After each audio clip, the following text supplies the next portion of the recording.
A freezing night, a lonely mansion.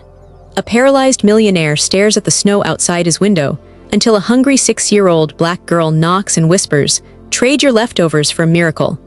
He laughs at her innocence, but what happens next will shake his entire world and the world watching him. Before we dive in, if you believe in stories that uncover the raw truths of family, betrayal, and second chances, make sure you like this video and subscribe to Not So Perfect Family 365. Every twist we share could be the one that stays with you forever. Snow clung to the glass. The Langford house held its breath. Victor sat before a wall of windows, swallowing the black sky, his wheelchair a throne he never asked for. The hum of heat and the tick of a clock obeyed him. His legs did not. He'd built companies from code and rooms from loneliness. After the crash, the calls stopped. After the settlement, the friends vanished. After Celeste, there was only glass and the polite pity of people on his payroll.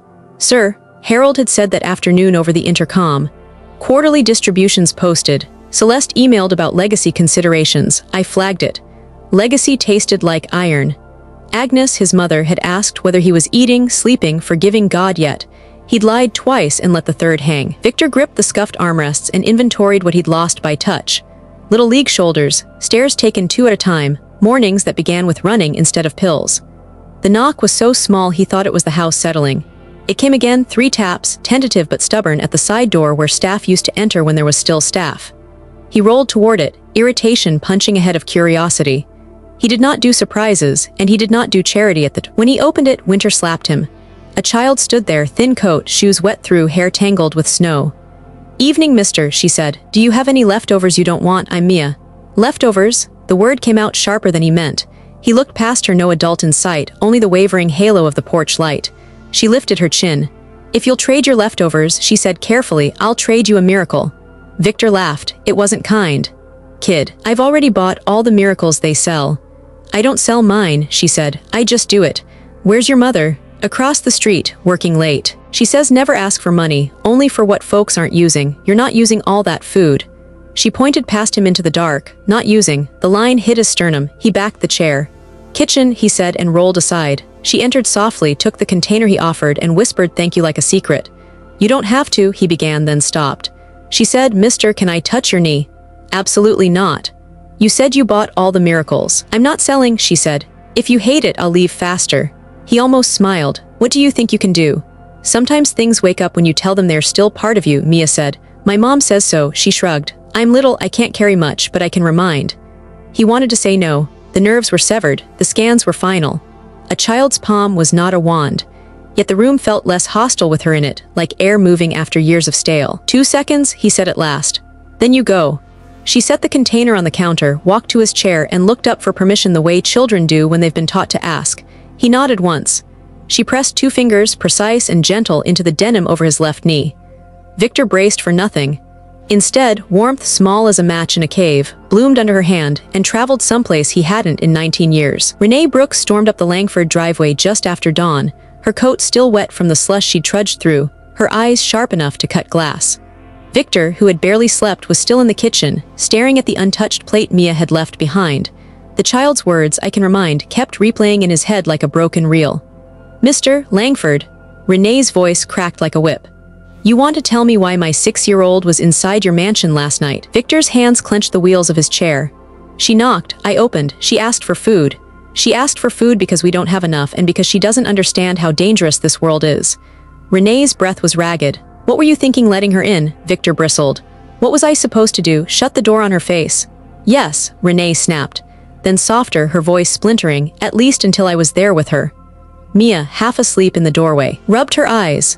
"Mama, he gave me food, he didn't do anything wrong." Renee crouched, gripping her daughter's shoulders. "You don't walk into strangers' houses at midnight, especially not houses like this." She glanced at Victor, and her tone hardened. "Especially not men like him." Victor flinched at that, men like him. He'd been called many things in his rise and fall, genius, shark, cripple, relic, but never had the label carried such naked suspicion. "Your daughter was safe," he said, voice low. "You don't get to decide that," Renee shot back. The room bristled with silence until Mia whispered, "Mama, I promised him a miracle." Renee closed her eyes, pain cutting through the anger. "God help me, child. Don't promise strangers miracles. Don't give away pieces of yourself for scraps." Victor looked down at his lifeless legs, then back at Renee. "She didn't give away anything. She gave me something I haven't felt in years. Renee straightened, crossing her arms. From now on, if she comes here, it's only when I'm with her, daylight hours. And if I see anything that looks wrong, we're gone. Do you understand me? Victor nodded once. Understood. Before she could reply, the intercom buzzed. Harold's measured baritone spilled through. Victor, Celeste's attorney sent another letter, something about a reassessment of your estate, and your mother left 2 voicemails. She's worried you're isolating again. Renee arched an eyebrow. Ex-wife, mother, lawyers, Victor exhaled. Welcome to my quiet life. Renee gathered Mia's hand. Quiet? No, looks like a storm, and I won't let my daughter drown in it. As the door shut behind them, Victor rolled back into the empty kitchen. The container Mia had carried was still on the counter, but beside it, barely noticed until now, lay a small paper flower folded from newspaper. He touched it, and again that phantom warmth flickered in his knee, stronger this time, sharper, impossible to dismiss. And from somewhere deep in the cold corridors of the house, a draft carried the faintest sound. A second knock, soft, insistent, at the servant's door. The knock came again that evening, softer than the night before, but steady enough to stir Victor from his stupor. He'd spent the day in silence, staring at the paper flower Mia had left on his counter. It was ridiculous, absurd, even that a child's folded scrap could occupy the mind of a man who once negotiated billion-dollar deals. Yet each time his gaze drifted to it, he swore the air in the house felt less suffocating. When he wheeled himself to the side door, he found Mia once more, her coat zipped to her chin, cheeks flushed from the cold. Renee stood just behind her, arms crossed, eyes wary. Mr. Langford, Renee said flatly, she insisted on thanking you properly. Mia stepped forward, holding out another small flower, this one made from a grocery receipt. For you, she said. Victor took it carefully, feeling foolish for how much it meant. You're persistent, he muttered. She's stubborn, Renee corrected. Mia tilted her head. Can we try again, the miracle? Victor almost laughed her off, but something in her steady gaze halted him. Against every instinct, he nodded. 1 minute. Renee hovered close as Mia set her little hand on his knee. Victor braced himself for nothing, but then like a whisper of static something shifted. A faint tingling shot down to his toes. He gasped, jerking in his chair. What? Renee demanded. Victor's eyes widened. I felt that. Felt what? She pressed. A tremor. After 19 years I felt something. His voice cracked with disbelief. Renee's expression flickered between suspicion and awe. It could be your mind playing tricks. Maybe, Victor said, but his hands trembled. But tricks don't feel this real. Before Renee could answer, the house phone rang, shattering the fragile moment. Victor hesitated, then picked up. Victor, the voice was polished. Familiar, cutting, Celeste, his ex-wife. I heard whispers you've been keeping company. Don't be naive. People will use you. He stiffened. Why do you care? Because your name still ties to mine in certain trusts, and because Harold tells me you're letting strangers into the house. Victor's gut twisted. Harold told you. He glanced at the wall speaker as though Harold might be listening still. Celeste's tone sharpened. You can't afford more scandal. I'll be in touch. The line clicked dead. Renee's eyes narrowed. Ex-wife? Victor swallowed hard. And apparently my chief of staff has a longer leash than I thought. Mia looked up at him, unshaken. Don't listen to them, I told you, the miracle's real. Victor wanted to believe her. Yet in the echo of Celeste's voice and Harold's betrayal, the tremor in his leg felt less like hope and more like the start of a storm he couldn't control. That night, alone in his bedroom, the sensation returned, this time unprompted. His right toe twitched beneath the covers. For a split second, he thought he was dreaming. But when he ripped the sheet back, the faint indent in the blanket proved it real. His heart hammered. For the first time in 19 years, something inside his body had moved. And somewhere out in the snowlit dark, someone else already knew. A camera flash blinked from the tree line outside his window. Renee sat at the chipped kitchen table of their apartment, bills scattered like landmines. The fluorescent light buzzed overhead, harsh and merciless, illuminating the red stamps, past due. The rent, the utilities, the medical notice she'd hidden from Mia, all screaming louder than her exhaustion ever could. The phone vibrated again. Alton and Finch Collections. She silenced it, jaw tight. The same voice had been leaving messages for weeks. MS. Brooks, unless arrangements are made, we will proceed with wage garnishment. She'd stopped answering, stopped explaining that no amount of garnishment could pull blood from a stone. Mom, Mia shuffled out of the bedroom, clutching her stuffed rabbit. Are you mad? Renee forced a smile. Not at you, baby, go back to sleep. But Mia lingered. Mr. Victor said he felt something. I think the miracle's working. Renee's throat closed. Miracles don't pay rent, Mia. The girl frowned. Maybe they pay in other ways. Renee pulled her close, inhaling the warmth of her daughter's hair, wishing it were enough to drown the gnawing fear in her chest. Across the street, Victor scrolled through his accounts. His fortune, once towering, was now a labyrinth of trusts, investments, and restrictions left in the wake of Celeste's lawyers. He lived on plenty, yet the numbers felt abstract, untouchable. The more he stared, the more he saw emptiness. Harold's voice echoed from earlier. "Victor, optics matter. Bringing them in, people will say you've lost control, especially if she's drowning in debt." Victor had ignored him, but the phrase lodged in his skull. Drowning in debt. He didn't want to believe it, yet curiosity gnawed. That night when Mia left her backpack on the counter, a folded envelope slipped out, hospital letterhead. Victor froze, guilt burning as he read the words, outstanding balance. Oncology department. Renee was sick. The paper trembled in his hand when the apartment buzzer rang. Renee stood at his door minutes later, eyes blazing. "You went through my daughter's things." Victor tried to steady his voice. It fell out. "Renee, why didn't you tell me?" "Because it's none of your damn business." She yanked the letter from his hand. "We may be poor, but we're not beggars. Don't confuse feeding my daughter with owning us." "I wasn't," he stopped, breath ragged. "You think I pity you, but that night she touched my knee, something changed. Don't you see, this isn't about pity." Renee's face softened for half a second before hardening again. "Hope is expensive. I can't afford to buy it for her just to watch it break." Mia peeked around her mother's coat, eyes wide. "Mama, please, he needs us and we need him." The silence stretched. Finally, Renee exhaled. "1 week, we'll stay in the mansion on my terms. Jasmine's needs come first. I'll help run the house, but we won't be freeloaders. And if you ever give me a reason not to trust you, we're gone." Victor nodded, something fierce rising in his chest. Agreed. But when the door closed behind them that night, he wheeled back to his study and stared at the letter again. Cancer, debts, a child's belief in miracles, and now his ex-wife sniffing around with her lawyers. The house had been silent for 19 years. Now it was breathing again, too loudly. And in the shadows of the gated drive, Harold sat in his car, phone pressed to his ear, murmuring, "Yes, Celeste, she's moving in. You were right, she's drowning." The Langford mansion had never known the chaos of cereal bowls clinking before sunrise, or the hum of a child's humming echoing down the marble halls. For years, it had been a mausoleum of glass and steel, silent except for the hiss of radiators and the creak of Victor's wheelchair. Now, each morning, the house woke with Mia. She darted through the halls in her socks, laughter spilling out like sunlight.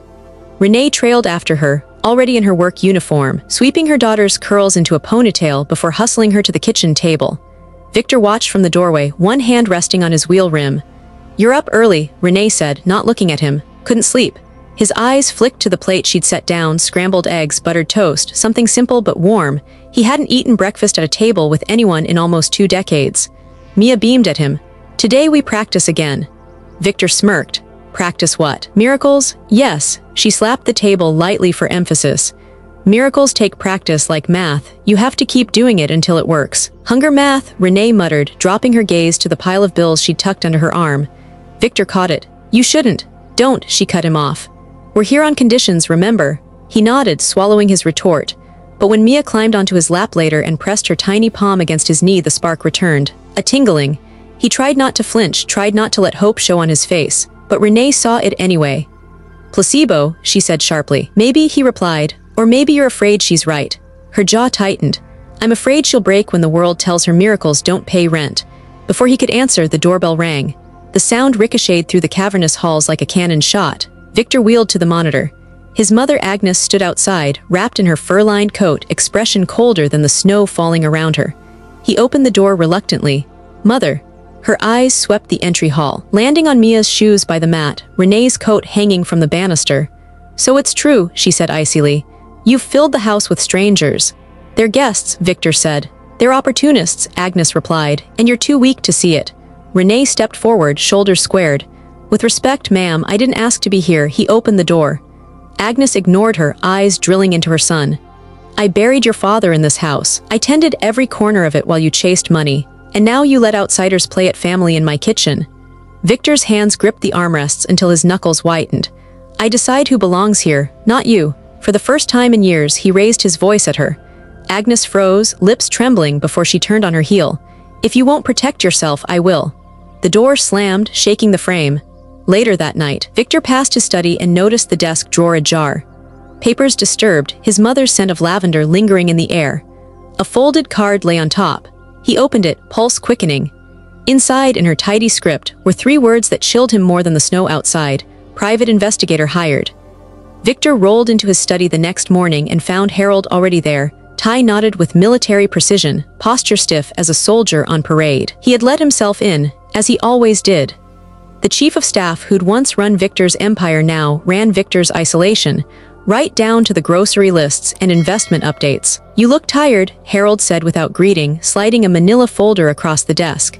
"Estate performance, dividends down 2% but manageable." Celeste filed another request for financial disclosure. Victor's lips thinned. She already took her pound of flesh. What more does she want? Harold adjusted his cufflinks.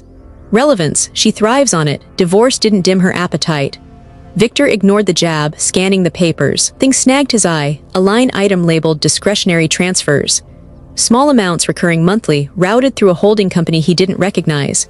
"What's this?" Victor asked. Harold's jaw barely moved. "Operational expenses. For what operations? I haven't signed anything new." Harold's smile was practiced, polished. "Sometimes it's better you don't know every detail. You have other matters occupying you now." His glance drifted toward the hall, where Mia's giggles echoed faintly. Victor bristled. "Don't. I mean only this," Harold said smoothly. "Your generosity is commendable, but the world doesn't forgive a man in your position for lapses in judgment. People will talk, they already are." Victor's hand tightened on the folder. "You're suggesting what? That Renee is here to empty my accounts?" Harold leaned closer. "I'm suggesting you've been targeted before. Remember the friend who sold your recovery photos to the tabloids? The nurse who falsified expenses? You don't need to repeat old mistakes." Victor's voice dropped, steel beneath the weariness. "I'll decide who's a mistake." For a long moment they locked eyes, silence heavy as lead. Then Harold straightened, mask slipping back into place. "As you wish. One last thing Celeste asked after you. She said she'd take you back if you'd clear the house." The words slashed through the air. Victor forced a dry laugh. "She's not interested in me, she's interested in the assets she can't touch." Harold didn't argue, he didn't have to. He merely gathered his papers, bowed his head with that old, false humility and left the study. But when Victor wheeled closer to the desk, he saw the faint glow of the monitor still on. An email draft hovered on screen, unsent but damning. Attachments of his bank ledgers cued to an address he recognized instantly. Celeste's attorney. Victor closed the window with a shaking hand, pulse hammering. For 19 years, his body had betrayed him. Now it seemed the man he trusted most was doing the same. And down the hall, Mia's laughter carried into the study, bright, unknowing, while Victor stared at the ledger, wondering how many secrets had already been sold. Dr. Noor Patel had seen Victor Langford's name on her patient roster so many times it had become routine, almost background noise in her career. Complete spinal lesion. No motor recovery expected. She told him that herself years ago when the optimism of early rehab had drained into bitterness. Yet here he was again, wheeling into her clinic with a flicker of something dangerous in his eyes, hope.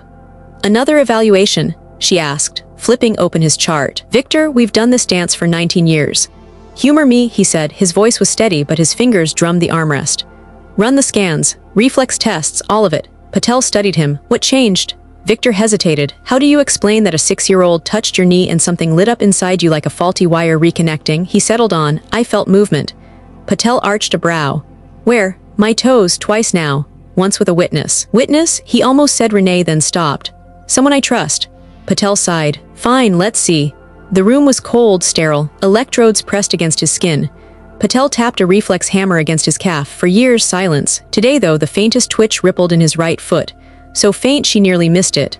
Patel's head snapped up. Again, another tap, this time unmistakable, a tremor brief but real. Victor exhaled, eyes wet. Patel scribbled furiously. "It could be artifact, a misfiring. Nerves occasionally spark without functional recovery. Don't read too much into this." "I felt it," Victor insisted. "Don't tell me not to believe my own body." She softened slightly. "I'll order an MRI, but temper your expectations." Later that night, Victor sat in his dim study, MRI printouts on his lap. Patel had admitted it herself, faint neural reconnection, unexpected. Medically rare, not enough to promise walking but not nothing either. He turned to the window where snow blurred the city lights. His reflection looked almost alive again, shoulders straighter, eyes sharper. Maybe the kid was right. Maybe miracles take practice. Then a phone buzz shattered the fragile quiet. Victor reached for it. The message was from an unknown number. Attached, a grainy photo of him leaving Patel's clinic, Mia's small hand holding his. The caption read, "Paralyzed mogul healed by street girl, truth will out." Victor's stomach dropped. Someone was watching. Someone wanted this story twisted before he could even understand it himself. And somewhere in the house, the paper flowers Mia had left on his counter trembled in the draft, as if warning him the storm outside was about to break the glass wide open. The headline hit the tabloids before breakfast. Street girl or scam artist. Sources say Langford's recovery a hoax. The photo was unmistakable. Victor rolling out of Dr. Patel's clinic, Mia clutching his hand. The caption beneath dripped with mockery. By noon, the phone lines at the mansion lit up. Reporters, former colleagues, strangers hungry for scandal. Victor silenced them all, but one call slipped through. Celeste. Victor, her voice purred, still velvet even after years of courtroom wars. I saw the photos. You always did crave attention. I didn't leak anything, he snapped. Of course you didn't. You were never subtle. But let's talk about what matters. Your reputation and your estate. Victor ground his teeth. We settled that long ago. Celeste laughed, low and cold. Settlements can be reopened, especially when there's concern about competency. My lawyer filed a petition this morning. Competency? His voice sharpened. You're calling me unfit. Not me, the court. They'll want to know why you're surrounding yourself with, let's call them strangers of questionable background. A poor woman with debts. A child promising miracles. It sounds less like rehabilitation and more like exploitation. Victor's hands shook on the wheels of his chair. You're twisting this. Perception is reality, Celeste said smoothly. And right now, reality paints you as vulnerable. If I argue your judgment is compromised, the court can freeze your assets to protect you. Consider it a kindness. Victor's throat tightened. He thought of Renee, of Mia, of the fragile warmth that had begun to seep back into the halls of his home. In a single filing, Celeste could tear it all apart. Don't do this, he said quietly. I'm already doing it, unless of course you come to your senses, clean house, rebuild your image, you could even thank me later. She hung up before he could answer. That evening, Victor gathered Renee and Mia in the kitchen. The weight of the petition sat heavy in his chest. She's coming after me, he admitted. After us, a legal freeze. If she wins, every dollar, every account locked. Renee stiffened. And she'll say it's because of me. Victor met her gaze. Because of us, but she underestimates me. Or overestimates herself, Renee muttered, pacing. If this goes public, Mia will be dragged into it. You think reporters mock you now? Wait until they print a photo of a little black girl being called a con artist. Mia looked up, confused. Mama, I didn't do anything wrong. No, baby, Renee whispered, hugging her tight. You didn't. But sometimes the world punishes us anyway. Victor's fists tightened. Then we fight, with truth, with proof. A silence fell, broken only by the tick of the clock. Renee's eyes searched his face as if weighing whether he was man or fool. Fine, she said at last. But if we stand in this, we stand together. You want family, Victor. This is what family costs. Victor nodded slowly. Outside, snow blanketed the gates, muffling the world. But inside, the house seemed to vibrate with a new sound, not laughter this time, the quiet, unyielding resolve of people who knew the fight was coming. And far away, in a law office lit by city lights, Celeste signed the petition with a smile, her pen cutting the page like a blade. Agnes Langford never entered her son's home without command, but this time she swept through the mansion as though reclaiming lost territory. Her heels struck the marble floor, echoing against the high ceilings, her fur-lined coat shedding snowflakes that melted into dark stains. She didn't wait for Victor's greeting. She went straight to the kitchen. There she froze. Renee was kneading dough at the counter, sleeves rolled, hair tied back. The smell of yeast and cinnamon hung in the air. Mia perched on a stool, drawing flowers on scrap paper. It was the kind of domestic scene Agnes hadn't witnessed in her son's house since before the accident. Warm, alive, ordinary. Mrs. Langford, Renee said without looking up. I thought you might come. Agnes bristled. I wanted to see for myself. Rumors multiply when truth hides. Victor rolled in, tension in his shoulders. Mother, you could have called. She ignored him. Her eyes tracked Mia's sketchbook. So the child settled in already. Mia looked up with a shy grin. Want to see? It's our house with flowers. Mr. Victor says the halls need them.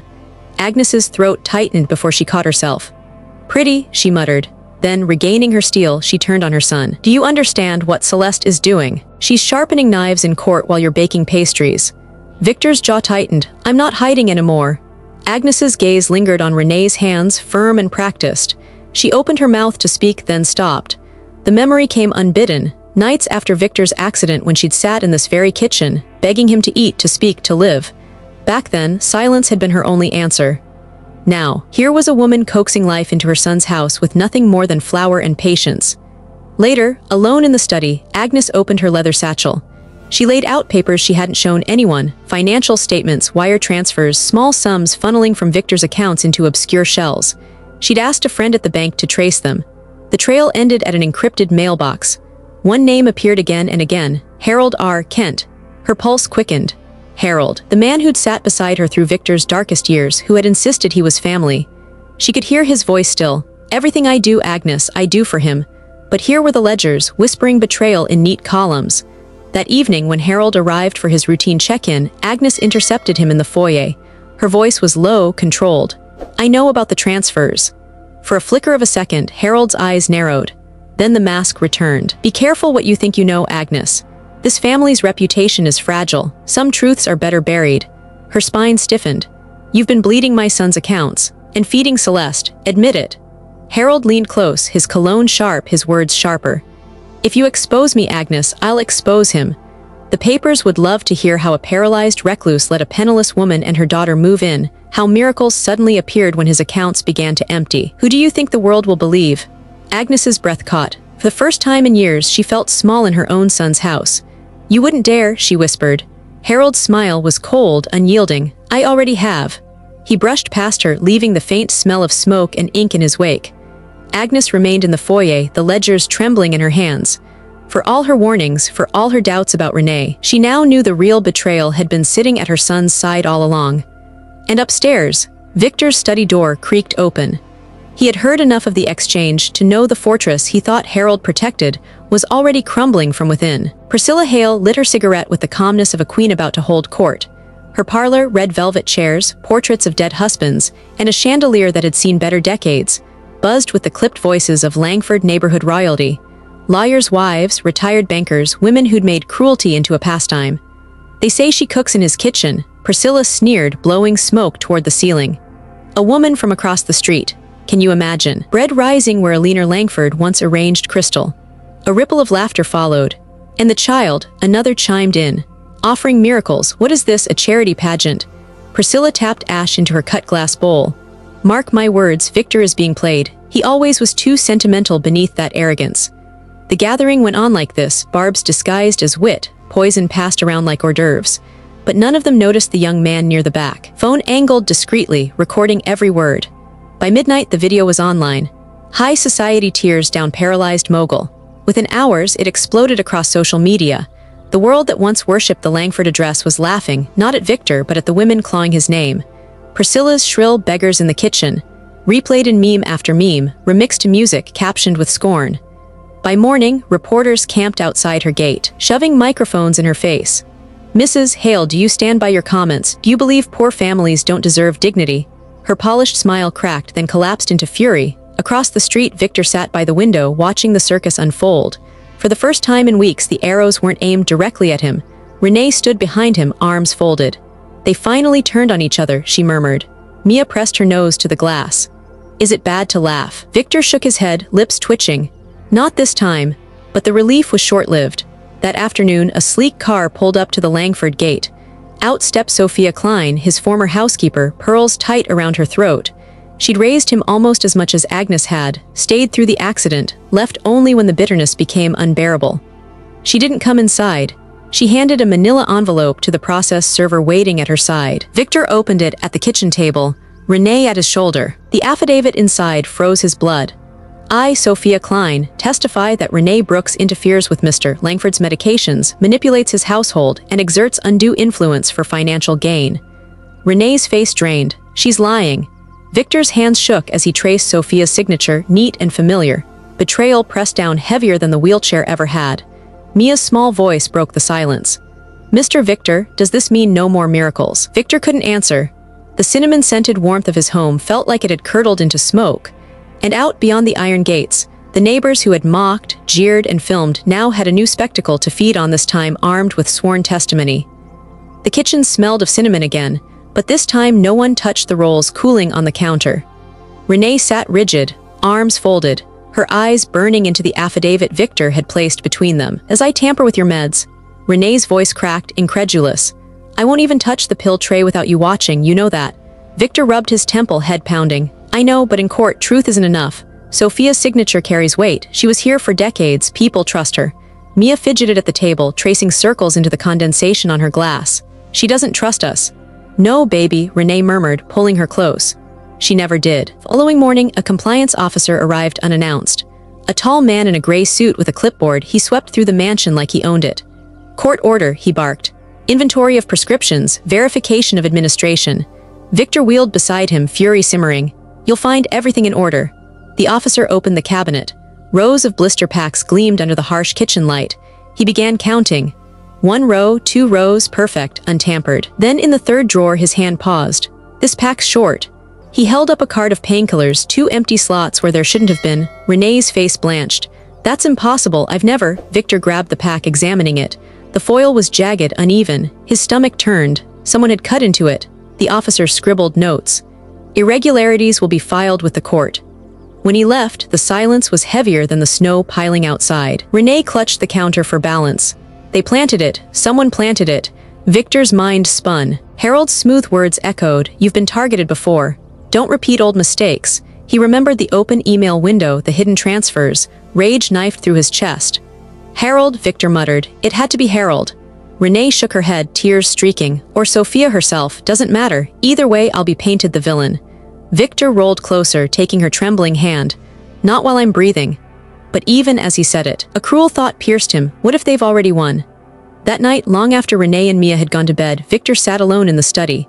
The blister pack lay under the desk lamp, foil catching the light. His reflection glared back at him from the polished surface, angry, helpless, tired. Then, almost without warning, a strange sensation pulsed in his calf. A dull ache, followed by a flicker of motion. He yanked back the blanket. His foot twitched clearer, stronger than before. Exhaled a sharp laugh, half disbelief, half terror. A miracle right when the world was determined to call it fraud. And in the silence, with snow scratching against the window panes, he realized the cruelest truth. The stronger his body grew, the more dangerous the fight outside these walls would become. The hospital lights buzzed faintly, sterile and unkind, as Victor was wheeled into the testing room. A half-circle of observers gathered, Dr. Patel, 2 residents with clipboards, and a compliance officer still carrying the shadow of suspicion from the pill audit. Renee sat on a plastic chair by the wall, her shoulders squared, jaw locked, as though she were on trial too. Mia clutched her stuffed rabbit, eyes fixed on Victor like he was about to climb Mount Everest. Standard reflex sequence, Dr. Patel announced, her tone flat, but her eyes betrayed a flicker of curiosity. Victor's heart hammered as electrodes clung to his calves. For years, this ritual had meant humiliation, silence where movement should be, charts with nothing but flat lines. He braced himself. The hammer tapped his shin. For a moment, nothing, then a faint jerk, barely visible but real. Gasps rippled through the room. Again, Patel ordered. The hammer tapped the other leg. This time, the twitch was stronger enough to make the monitor beep. Victor's throat closed. He looked at Renee, her eyes were wide. Tears she refused to let fall trembling on her lashes. Mr. Langford, Patel said carefully, I'm documenting measurable motor activity. That should be impossible. Impossible doesn't mean nothing, Victor whispered, his voice hoarse. Mia scrambled off her chair, nearly tripping over her rabbit. See, Mama, the miracle's real, I told you. The compliance officer coughed. Could still be psychological, suggestion, will need extended monitoring. Patel shot him a sharp look. Placebos don't alter nerve conduction. Victor closed his eyes, letting the weight of the moment sink in. For the first time in 19 years, he wasn't just a man trapped in a chair. He was a man on the edge of standing. That evening, back at the mansion, Renee brewed tea in silence while Victor sat at the kitchen table with Mia curled against his arm. The house seemed to hum with something new possibility. But his phone buzzed, vibrating across the table. An anonymous text. One photo, Victor in the hospital bed, electrodes strapped to his legs, Mia visible in the corner of the frame. Captioned, miracle or manipulation, you decide. His chest went cold. Someone inside the hospital had leaked it. He glanced toward the darkened study, the memory of Harold's unsent email burning in his mind. If the world believed, he might be free. If they didn't, Mia and Renee would be destroyed. And as snow began to fall again outside, Victor knew the storm wasn't coming. It was already here, hammering at his glass walls. The mansion was quieter than usual, the kind of silence that hummed with suspicion. Renee folded laundry in the upstairs storage room, the steady rhythm of fabric snapping against her palms the only sound. She was about to leave when voices drifted in from the back garden. She froze, clutching a towel. The window was cracked open just enough for words to slip through. Harold's voice, low and deliberate.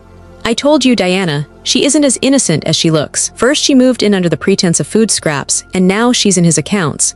If you need more ammunition, I'll keep feeding it to your lawyer. Renee's blood ran cold. She pressed closer, breath shallow. Good, Diana's voice replied, tinny through the speakerphone. The judge will eat that alive. Keep him isolated, make him doubt her. By the time we're done, they'll be gone. Renee's hands shook so violently the folded towels slipped to the floor. She bit her lip until the copper taste of blood filled her mouth. That night, after Mia was asleep, Renee found Harold in the kitchen wiping down the counters with his usual precision. She stepped into the doorway, fists clenched. "Why?" Her voice trembled but sharp. "Why tell lies about me and my daughter? Why sell us to Diana?" Harold didn't flinch. He set the rag down slowly. "Because you don't belong here." Renee's jaw tightened. "And who decides that? You." "I've given my life to protecting this family," Harold said coldly. "I stood guard when your kind would have been turned away at the gate without a second thought. You think you've earned a place here because you stir a pot of soup and smile at him. You're temporary, like everyone else." Renee's nails dug crescents into her palms. "You don't protect him. You control him. You bleed his accounts while calling it loyalty." Something flickered in Harold's eyes, surprise, then anger. "Careful, Ms. Brooks, you're treading in waters deeper than you know." "What I know," she shot back, voice rising, "is that you've built your whole life feeding off his silence. But he's not silent anymore." The words had barely left her mouth when Victor's voice cut in from the doorway. "What's going on?" Both turned. He sat there, pale but fierce, eyes darting between them. "Tell him," Renee demanded, tears burning her cheeks. "Tell him how you've been selling him to Diana piece by piece." Victor's stomach lurched. Harold's jaw tightened. "I've done what was necessary to protect the Langford name. Your weakness made it easy for vultures to circle. I simply managed it." Victor's breath came fast, chest heaving. "Managed it?" His voice dropped to a ragged whisper. "You sold me out." The silence between them was heavier than stone. Harold's gaze hardened, a man daring him to choose. And for the first time in years, Victor did.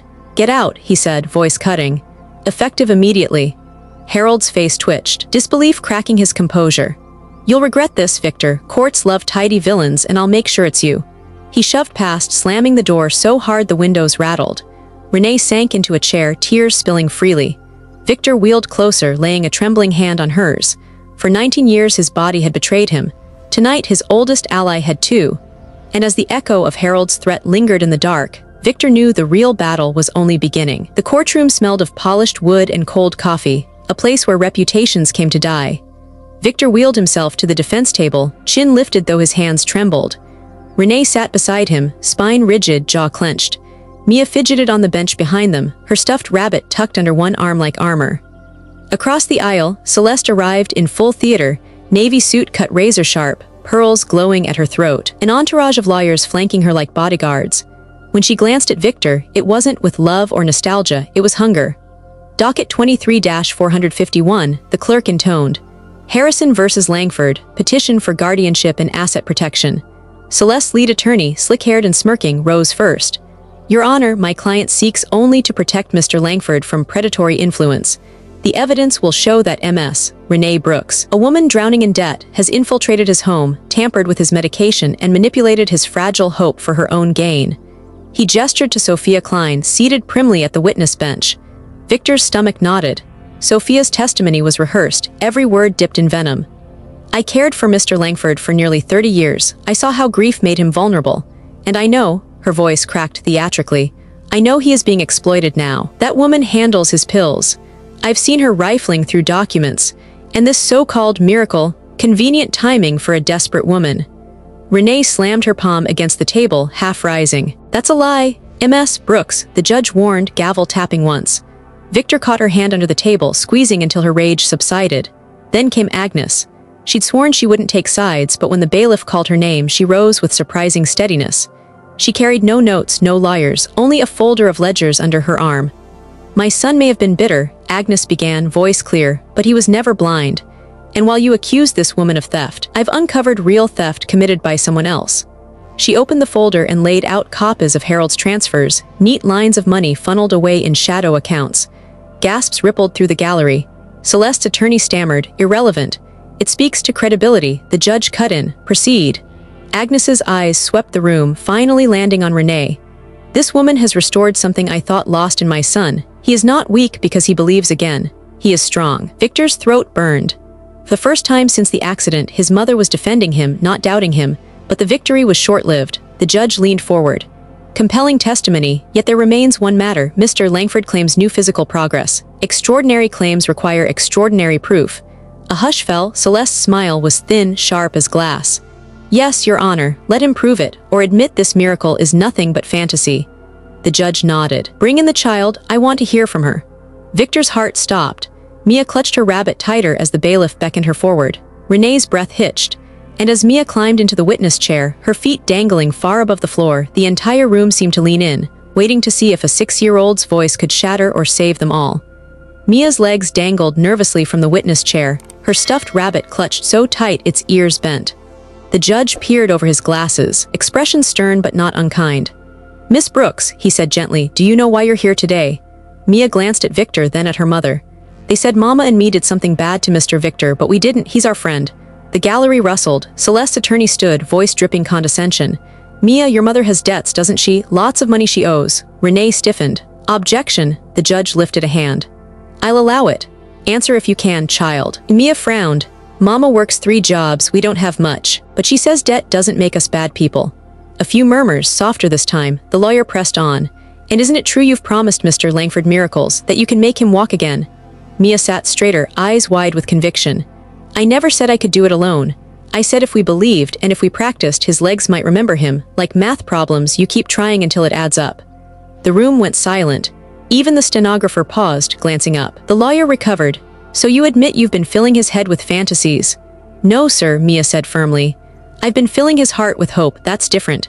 Gasps and scattered applause broke out before the bailiff barked order. The judge's face softened almost imperceptibly. Then he leaned forward. "Mr. Langford, I have a final request. If you claim progress, show us.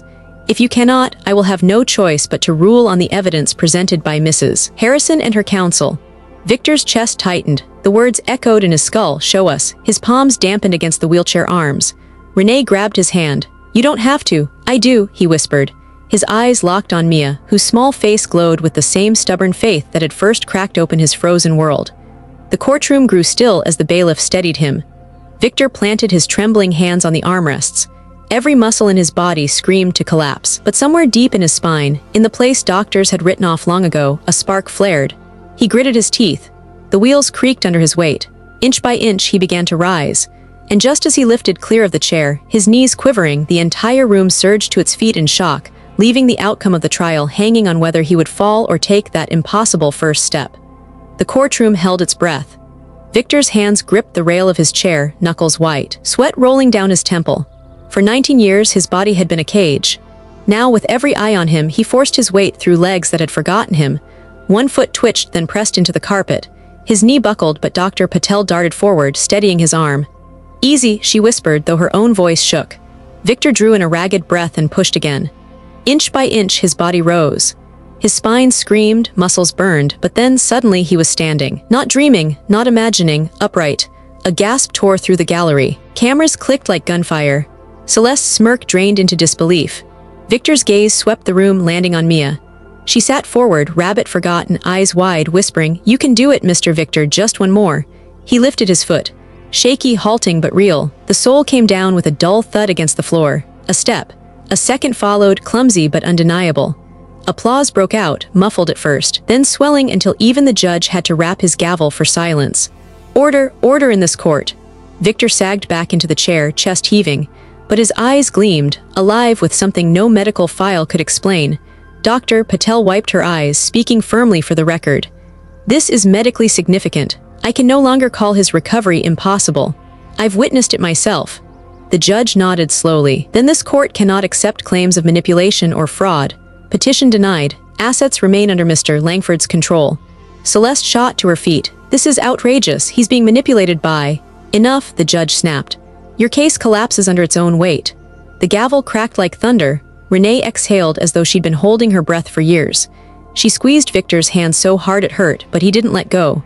Across the aisle, Celeste's lawyers shuffled papers in defeat, and Sophia avoided his gaze entirely, pearls trembling against her throat.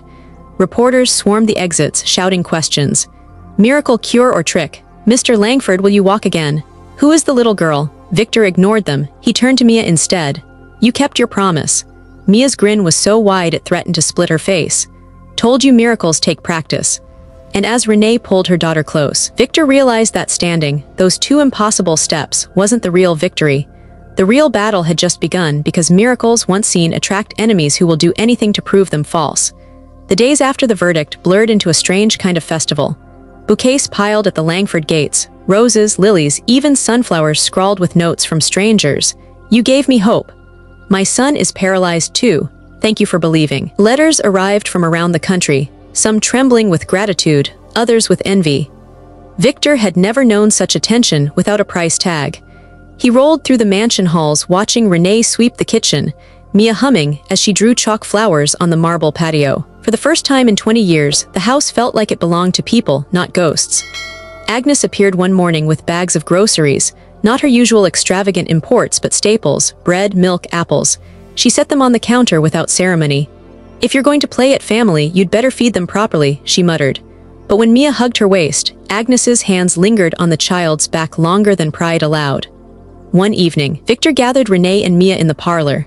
The fireplace crackled, throwing shadows that seemed less menacing than before. He looked at Renee, then at the small girl who had cracked open his frozen world, and finally at his mother, perched stiffly in her armchair but listening. I've been many things, Victor began slowly. A builder, a coward, a prisoner. But for the first time, I want to be something I've never dared, part of a family again. Renee's brows furrowed. Victor, let me finish. His hands trembled on the wheel rims.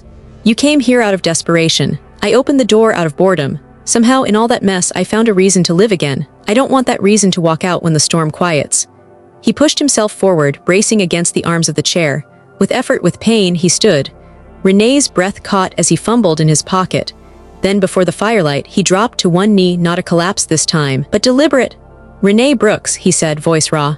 I love you, not because you pitied me, not because you healed me, but because you saved me from myself. Will you marry me? For a moment, the world froze. Mia squealed, covering her mouth with both hands. Agnes's eyes glistened despite herself. Renee pressed her palms to her cheeks, speechless. Victor, we've barely begun. There's still debt, still whispers, still the whole damn world ready to tear us apart. He met her gaze, unwavering. Then let's face it together, I'm not asking for perfect, I'm asking for us. Silence. Then a single tear slipped down her cheek as she whispered, yes. Mia threw herself at them, knocking Victor slightly off balance, but he laughed, the sound rusty but real. In that moment, the mansion no longer felt like a fortress or a prison. It felt like a home. Yet even as laughter filled the room, shadows gathered outside. A black car idled just beyond the gates, its windows dark. Inside, Celeste sat with Harold, their faces carved from stone. She said yes, Harold muttered, disgust curling his lip. Celeste's eyes narrowed. Then we ruined the wedding. The engagement news spread faster than Victor expected. It wasn't a press release. He'd wanted it private, almost sacred. But someone at the courthouse had whispered, and by morning the tabloids screamed, paralyzed mogul marries his caretaker, miracle or manipulation continues. Reporters camped outside the mansion gates again. Paparazzi lenses glinted through the trees. Renee couldn't walk Mia to school without flashbulbs burning her face. Even groceries required strategy. Agnes smuggled them in under her coat, her aristocratic disdain now directed at journalists rather than her future daughter-in-law. Inside, plans for the wedding stumbled forward. Renee wanted something small, intimate. Victor, stubborn as ever, insisted, if we hide, they win. Let the whole damn world see. 2 weeks later, embossed invitations appeared in mailboxes across the neighborhood.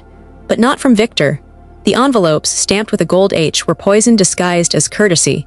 Inside each was a mock invitation, printed to look real but dripping with cruelty. Please join us in celebrating the union of a crippled fool and his gold-digging nurse.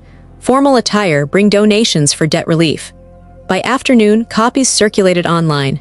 Hashtags bloomed, #miracle scam, #gold digging bride. Renee found one tacked to the mansion gate. She ripped it down, hands shaking, face pale. They're laughing at us. Victor wheeled to her side, jaw set. Celeste, he growled, or Harold, maybe both. Mia tugged at Renee's sleeve, eyes wide. Mama, don't cry, they don't know us. Mr. Victor knows us. Renee pulled her daughter close, but her voice was brittle. Knowing isn't enough when the world's already judged. That night, Victor summoned Harold to the study. Against Renee's protest, he wanted the confrontation. Harold arrived crisp as ever, not a wrinkle on his suit, carrying his usual leather portfolio. You think I don't recognize your hand in those invitations? Victor's voice trembled with rage. Harold's smile was thin. Prove it. Victor slammed a copy onto the desk. You've been bleeding me for years, whispering to Celeste, and now this. Careful, Harold said smoothly, leaning in. If you force me out, you lose more than an employee. You lose the man who knows every secret of this empire, who signed every backroom deal, who can spin every weakness into fact for the press. Victor's hands curled into fists. Then let me be clear, you're not invited to this wedding, not as staff, not as family, not at all. For the first time, Harold's mask cracked, fury flashing in his eyes. He snapped his portfolio shut, lips curling. Enjoy your little ceremony, Victor, but understand this. A house can't stand on miracles and debt. It collapses. And when it does, I'll be there to pick up the pieces. He stormed out, leaving the mock invitation burning in the fireplace behind him. Victor sat alone, heart pounding as smoke curled upward. He had made his choice. But outside the gates, more envelopes were being opened, more whispers spreading, and the first RSVP arrived, not with congratulations but threats.